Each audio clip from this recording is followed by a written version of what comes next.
I could really use a change of scenery. Yeah. Everybody smoking all the greenery. Yeah. Clothes to match 'cause they were handed down to me. But I'm still fly, I know. Yo, this gets a little crazy, man. Whew, whew. Hawkeye, episodes 3 through 5. I got to finally watch them. Wow, it's something else. Now, my question is this show really on target? Is it living up to the hype that the marketing team is actually putting out? I mean, honestly, I'm I don't know if it really is. I mean, the Hawkeye series, it's extremely short when you compare it to the other Disney Plus series. So that means a lot of stuff is going to happen in the 6 episodes that we are going to get. And you're getting a lot in a very little bit of time. And that in some instances can be good for adrenaline junkies, for action junkies, for people that want to see a lot of stuff happen, but it can be bad for somebody who likes story development and wants to put pieces together. Now, the plot as it's going right now, it completely has my head on a swivel. And I'm going to talk about some of the crazier points and connected to the comics that that I know or that I've seen or recalled without looking at other people's stuff. Okay. And I'm going to say, with 1 episode left, okay, we got some interesting turns. And this is what I like to call world building 101. I mean, this whole story, in my opinion, is setting up the foundation for the Marvel Cinematic Universe moving forward. And honestly, if you're not watching Disney Plus series like WandaVision, like Falcon and Winter Soldier, like Hawkeye, like What If, you probably you're missing out on things. But if you're just a movie fan and just want to see the movies and judge the movies just on them and the impact it has on you, then you're fine. You're fine. But a comic book person like me, I'm just connected to the Easter eggs. I am so hooked on the Easter eggs. I am so hooked on seeing the little nods to my comic books that I like. And it's not exactly like the comics. We already know that. We know that the Marvel Cinematic Universe is its own multiverse unit, period. So it's his thing. But I'm saying this because these episodes of Hawkeye are introducing many elements that flesh out a specific corner of the MCU. And one wrong step by the writers, one wrong step by the production, okay, by whoever's putting these stories together, and a lot of potential can be lost for a great movie experience because they possibly could do too much. So I'm really looking at it like, wow, you guys are doing a heck of a job keeping track of all this with different writers, different producers, different directors, just the and then to be able to put all this together, it's kind of good. Now, comic book fans like me, we've always appreciated the Easter eggs and nods to our favorite comic books that we grew up with. This Hawkeye series, heavily based on the Matt Fraction Hawkeye miniseries where they introduced Kate Bishop, but there are a lot of elements within this show, and I'm not really giving a by episode, piece by piece chat. I'm really talking about everything that led up to the reveals in episode 5, which if you haven't watched by now, oh yeah, I'm gonna spoil it.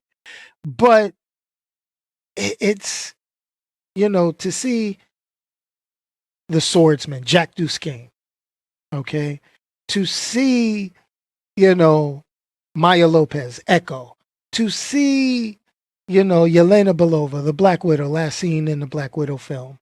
To see the tracksuit mafia, a running joke, but to see Kate Bishop and the possibility of having young Avengers coming to fruition, since they've introduced a lot of the alter egos for the young Avengers already between movies and television, to see them really instill doubt about Jacques Dusquesne, aka the swordsman,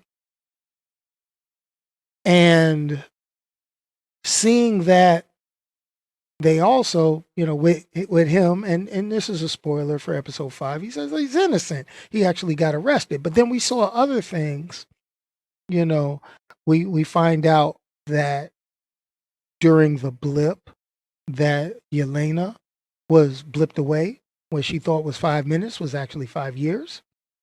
We looked at how she reacted to Natasha's death. And we get to tie in to the after credit scene from Black Widow movie where she sent after Hawkeye, which I'm assuming the Hawkeye series is based right after that, directly after that. Um, in addition, we also kind of see some real cool stuff that fleshed out what happened with Ronan.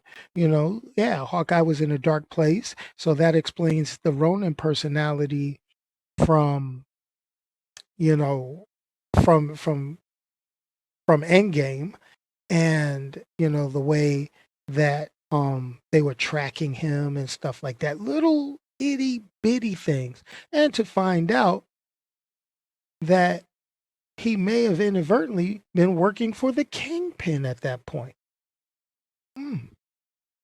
Scary. To find out his wife speaks Russian and that they have been living off the radar for a reason, and his wife may have been a spy. Particularly, his wife could have been a Black Widow for as all we know. Well, no, not really, because she had kids.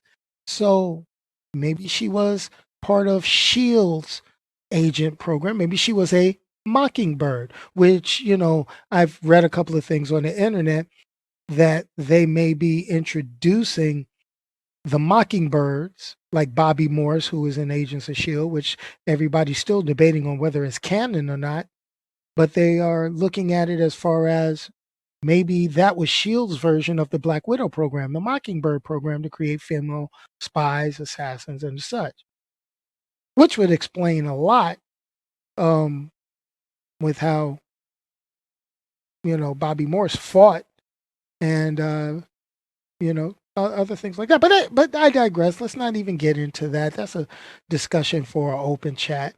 But to see the connection between Kate Bishop's mom and the criminal underworld is very, very scary. And it really shows how they really think about putting all these different elements into these shows. So right now we're up to episode 5. Episode 6 premieres on Wednesday, December 22nd here in the US. And that's the final episode. I can't wait to see the big reveals. I mean, we had a nice little reveal at the end. We ended up with the Kingpin, Vincent D'Onofrio, Kingpin, in a photo at the end of episode 5. That's cool. Now, I think they're lining up Kate Bishop's mom to take the place of Madame Mask, which, if you look at the original Hawkeye comic book series, she was the one working with Kingpin on a lot of little things. If I remember correctly, I'm gonna have to go back and read some of those. I mean, because it's a loose adaptation, not a full adaptation of it. But this is kind of crazy that these elements are all being put together. So basically what they're doing is, this is the grounded spy element without superpowers part of the cinematic universe.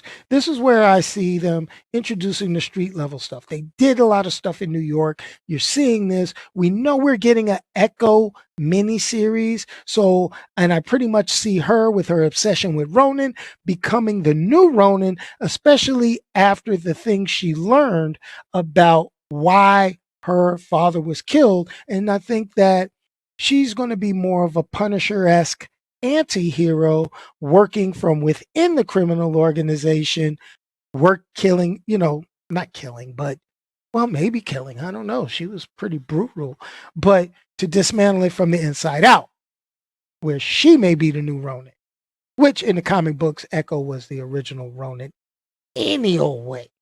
So these are things that are all being put together, even with the Thunderbolts Dark Avengers aspect of Yelena Belova in it. This is going to be awesome. So I'm still reserving and holding my final series synopsis rating for Hawkeye, but episodes 3 through 5, good to watch. Please check them out. Let me know what you think in the comment section below. And hey, peace, y'all. I'm out of here. Be sure to tune in when I do the final episode, which I don't even know when I'm going to record that yet. I know I'm going to watch it next Wednesday early, so who knows? All right, guys. Peace, y'all, and I'm out of here.